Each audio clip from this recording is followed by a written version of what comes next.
जे अदा शान में शेर वे ही लिखण में मज़ो और आई लिखण खां बाद आशिकन जे अॻियां नात भी पढ़ण में मज़ो और आशान वारे नबी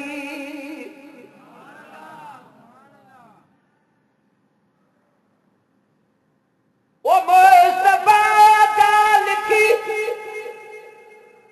शान का मौजज़ा कुछ त शामिल कया तो महल शेर में आयो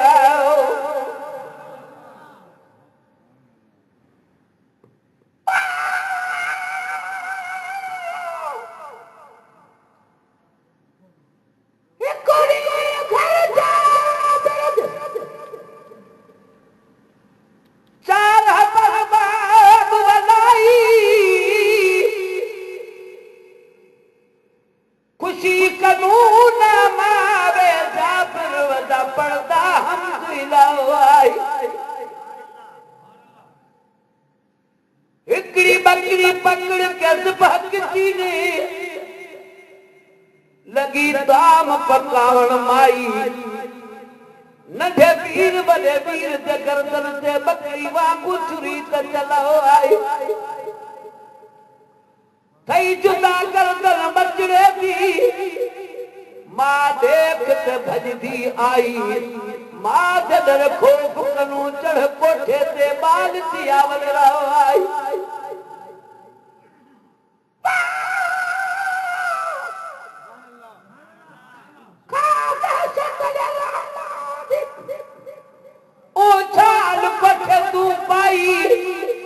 एक लाश को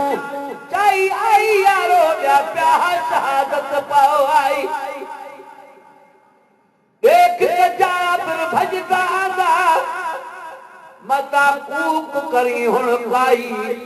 साडी कूक कनु रुस अल्लाह वेसी रुल वेसी सबो तक कमाओ आई साडी कूक कनु मता मुझा थीवे लजपाल मोहम्मद माही चार लाश दुहई घर विच रखोली कमकार को देन रसाई ए सब्र दा बदला मियां बख्ता किने देंदा है जात इलाही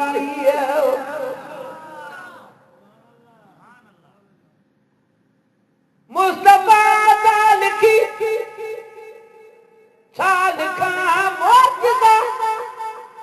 कुछ त शामिल कया तो महन शेर में उन मिठे मुस्तफा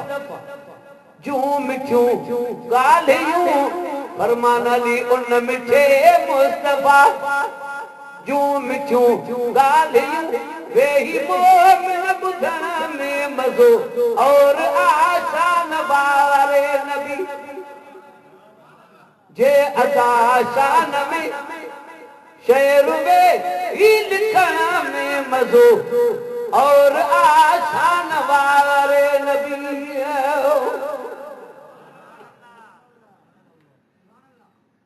ककुरारी के उछला करी मन मता मुर्कजा था वजन कुछ चवन की न था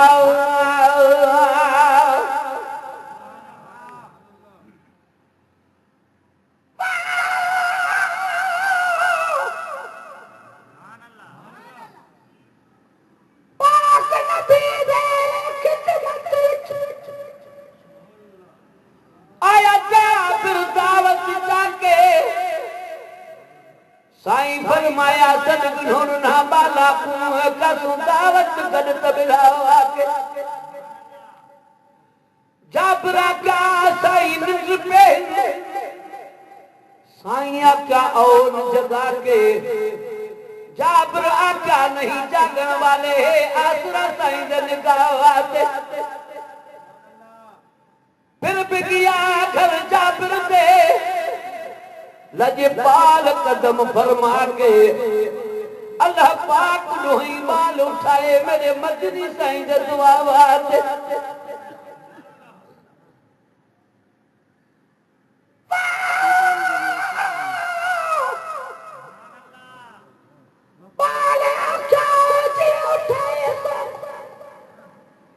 इन्हें बकरी दे तो उठा के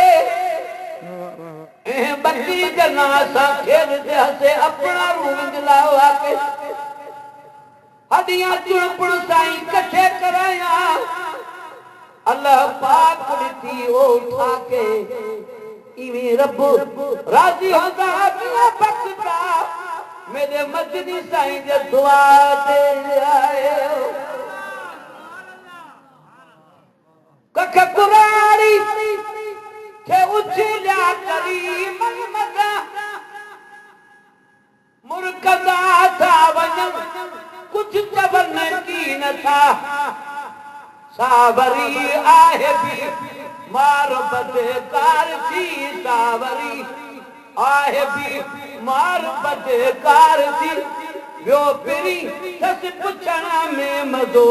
और आशान वारे नबी जे अदा शान में शेर वे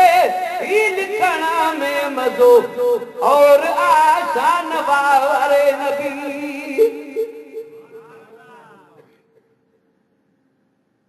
जादे आंगुर हले तादे चंद्र डोकरे मुस्तफा सा हिंदोरे में गालू करे आए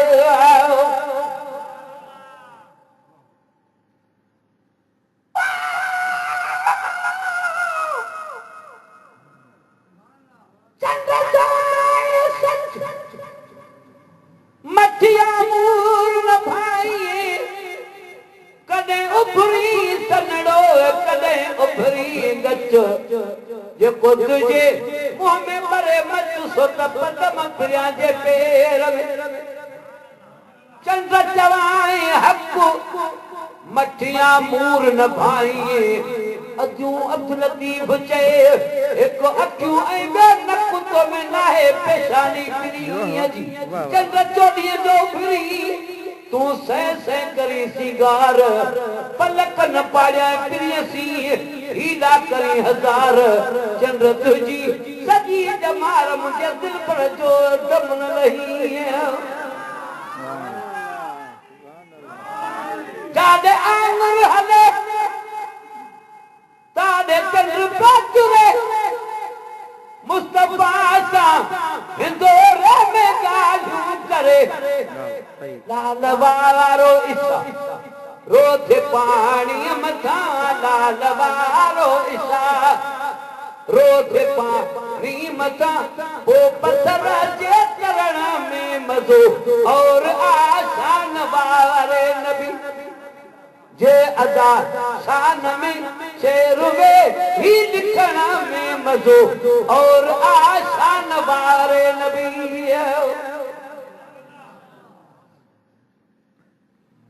जो चवे दिए पियो मूलाए मीर लगिनाल उन जी मर्जी पंहिंजी मुंहिंजो पंहिंजो ख्याल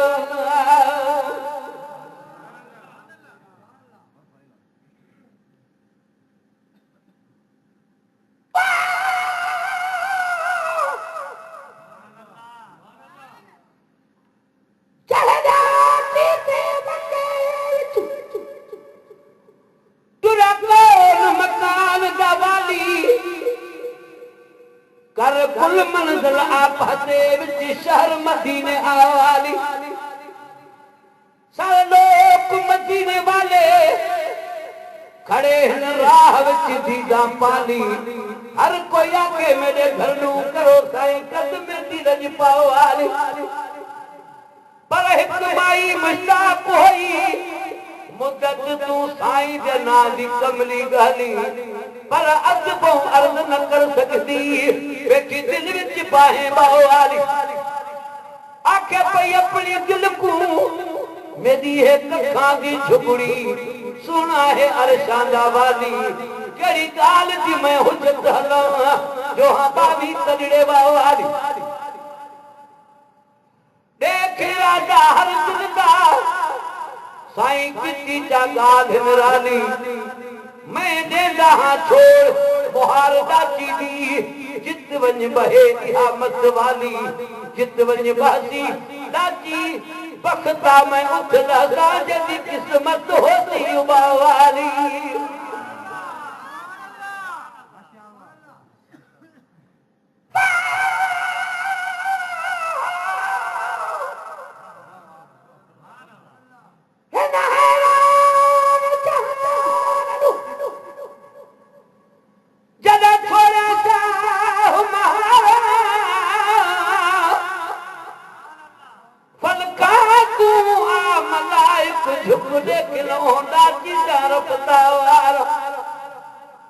अमीर गरीब मौजूद सारे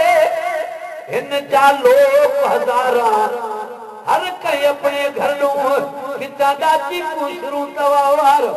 पर साईं जी सवारी अनजान न होंदी जाने हर दिली जा कारा जरी जाहिर बोल न सकदी खड़ी की तुस दिल विच पुकार अफसोस असां खे मुस्लमान सदाइण वारनि तो महबूब करीम जी फैसले जी खबर में तो हबीब फरमायो तो मां दाजी जो मुहारा छया तो ये दाजी जाते वे तो महबूब करीम जी दाजी के या खबर ही हबीब करीम जी दिल में इरादो है हजरत अयूब अलैहि अमर होई थी उहा दहा कदी बेचारो दी त गरीब हो बिया अरब मदीने वाले के आसूदा है शल अगर में मता महबूब ने वजी पर हबीब जो तो मुंजी दाची जाते रहे तो दाची के या खबर हुई हबीब जो इरादो है हबीब के दिमाग में कोई अफसोस है मुसलमान के सदा न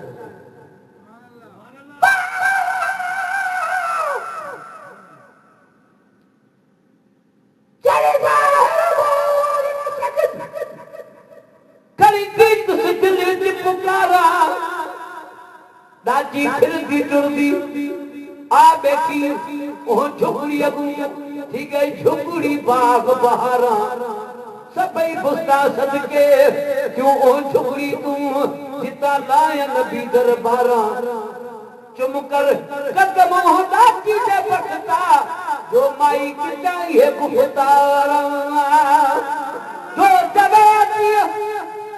प्रमोदाय भी लगना उनकी मर्जी पंजी मुझो पहजो ख्याल मुखे सदको मोहम्मद जो दुआ